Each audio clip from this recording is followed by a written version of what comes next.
producteur et tout mu ngi noonu en tout cas coow li bëri na trop ci diwaanu li nga xam ne moo di Sénégal jëm ci wàllum li nga xam ne rek moo di débat yeeg yu ni mel Méthiune dem ci samedi bi gis nañu Walf Quotidien titré que ne bi président di ñibbisi premier ministre tertuwul ko ñu jàpp it ne peut-être que malaise la wala quelque chose comme ça loolu nag nga ko jàngatee ñu bëri jàpp ne journal bi mu ngi ci des informations. waaw bu mag c'est de la manipulation vraiment. Bah oui c'est de la manipulation. Bamba. Moi je te donne une date et je me lire le communiqué de la présidence de la République. Mai 2024. Un an après loolu di am. Après aujourd'hui un an après mai juin juillet 1 an 3 mois. Tu reviens pour parler de ça. Et ce communiqué, je te dis, il date de mai 2024. ci communiqué boobu dinaa la wax lenn lu ci waxoon lenn kese. ci communiqué bi may indi la benn phrase bu tënk loolu. Le président ne veut pas voir les hautes autorités civiles et militaires perdre une demi-journée de travail juste parce qu'elles doivent aller l'accueillir à son retour de voyage. Ou l'accompagner pour des voyages. Désormais, pour ces voyages, le protocole et les honneurs se feront qu'au départ. Est-ce qu'il y a une idée? Ça veut dire donc, président buy départ la ñuy def les protocoles ak les honneurs ñëw def ko nii toojal ko gunge mais buy ñibbisi ñu ne léegi jaratul ministres yi les autorités civiles ministres yi ak directeurs et cetera ak les autorités militaires jaratul ñëpp di acc seen liggéey pour dem teeru président est-ce que xam nga le président bu dee loolu da nga topp logique boobu xamul tax parce que lu tax président Diomaye def loolu nee na dafay def la sobriété mooy ko ne bu ñu bëggee avancer dañu éviter di perdre le temps ñi nga xam ñoo jiite réew mi imaginez si le président doit venir atterrir à Dakar bu jógee voyage ñëw Dakar à 17h jàppal ne avant 17h une heure de temps au moins ministre bi dina bàyyi liggéeyam voilà dina bàyyi liggéeyam pour teeru président une heure avant bu président wàccee avion bi une heure après dafay perdre une heure de temps donc tu perds 2 heures de temps ci accueillir président de la République 2 heures de temps mais 2 heures de temps lan loo ci mën a liggéey bari na de donc nga def ko autorité administrative bi mooy sous-préfet gouverneur de Dakar nga def ko su dee Saint-Louis la nga def ko les autorités militaires les hautes autorités militaires ñu waroon nekk ci ay réunion wala ñu waroon nekk ci ay activités wala ñu def ay liggéey bu am solo mais dañ koy arrêter le temps que ñu dem accueillir président de la République ça veut dire que donc tu vas perdre au moins une demi-journée pour gunge président accueillir président et ce communiqué c'est un communiqué qui date de 2024 précisément mars 2024 mai 2024 et à cette époque tu voyais le ministre de l'Intérieur tu voyais également Mary Teuw Niane tu voyais le chef de protocole du président et le premier ministre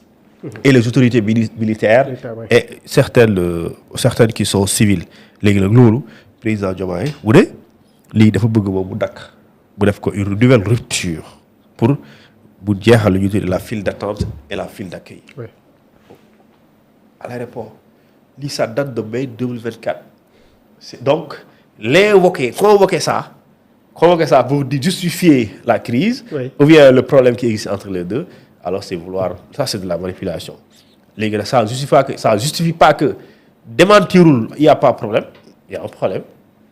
mais ce problème là le fait que demuñu teeru ko parce que dañ ko mere de loolu di loolu tekkiwul loolu parce que loolu mooy manipulation tekkiwul loolu dafa am comme ni nga koy waxee ba fi bi ñu defoon le 1er mai 2024 ngay wax voilà loolu nag boobu présidence de la République moo ko bind président ne léegi bëggatuma gis ay autorités civiles ak militaires di perte seen xaaju journée mi-journée la wax pour tertuma léegi pour honneur yi màggal yooyu mu ngi am rek su may départ mais su may ñibbi jéggal naa leen ko nekk leen seen bureau yi loolu mars 2024 la mai 2024 nous sommes en juillet 2025 c'est 1 an 3 mois au moins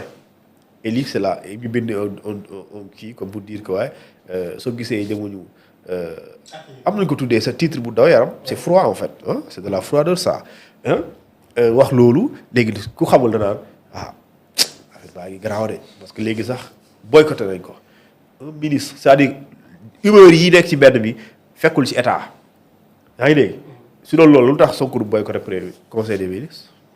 pourtant il a fallu mu génn semaine bi passé pour sénégalais yu bëri xam ne am na lu ma wax président waxaat ko defu ko ma waxaat ko si comité Pastef léegi awma solution léegi ma génn wax ko sénégalais yi et pourtant mosoo dégg conseil des ministres bu ñu annulé yaa ko mos a dégg mos nga dégg dañuy xeex dégg nga ko mos nga dégg waaye waroon na dem Chine mais président bi ne na ko doo def pourtant dem na si Chine de yëngal nga ne am nañ dem na fa Guinée dem fi Burkina Faso te pourtant li ñuy wax li suuf nee na yàgg na et pourtant diggante boobu yëpp état bu ngi doon dox ça veut dire que pour dire que c'est histoire de ay amitié wala ay xuloo na wala li nga def neexuma nga bëgg ko indi ci gestion état du loolu. yaa ngi dégg le ministre même s'il n'est pas content de ce que fait le premier ministre il est obligé de s'asseoir sur la table du conseil des ministres bu dee état moo woote léegi nag cette partie du journal vraiment ça c'est de la manipulation. Ce n'est pas parce que dañuy xuloo moo tax demuñu c'est parce que le président mai 2024 moo ne bëggatuma ko parce que lii dañuy perdre le temps yéen léegi jéggal naa leen léegi dina am rek su may départ waaye su may ñibbisi bu mu amati léegi na bind communiqué la léegi day amaat. journalisme également c'est la responsabilité. ñoom ñoo gën a xam loolu xam nga kan moo ko bind. am na yenn information moom quand même c'est vérifiable man bu ma ko gisee rek dama ne kanaa ñu topp ñu actualité. lii xanaa man mi sax xam naa ne amoon na ab dogal bu président jëloon ne bii ñëwati. ñu ko accueillir man xam naa ko donc comment peut-on prendre ça di ko def ci benn journal mais est-ce que cunu si lii di firndeel rek ne gars yi parfois attaques yi ñu attaqué presse bi aussi quoi qu'on puisse dire am na lu ci dëng quand même. parce que autant de groupes de presse yoo xam ne ñu bind loo xam ne quand même. boo ko seetee léegi c'est l'intention en fait l'intention c'est-à-dire ki bind lu mu ci jublu loolu mooy question bi est-ce que c'est de la désinformation entre guillemets manipulation propagande ou c'est de la malinformation ou bien c'est de la mésinformation. Je pense pas c'est pas de la malinformation d'accord mais soit c'est de la désinformation ou de la mésinformation soit toi le journaliste qui a écrit ça soit il sait que cette information elle n'est pas vraie donc elle relève de la manipulation soit par bonne foi xamu ko après mu publier ko c'est-à-dire que il ignore que le communiqué a été publié mai 2024 bu gis ne situation bi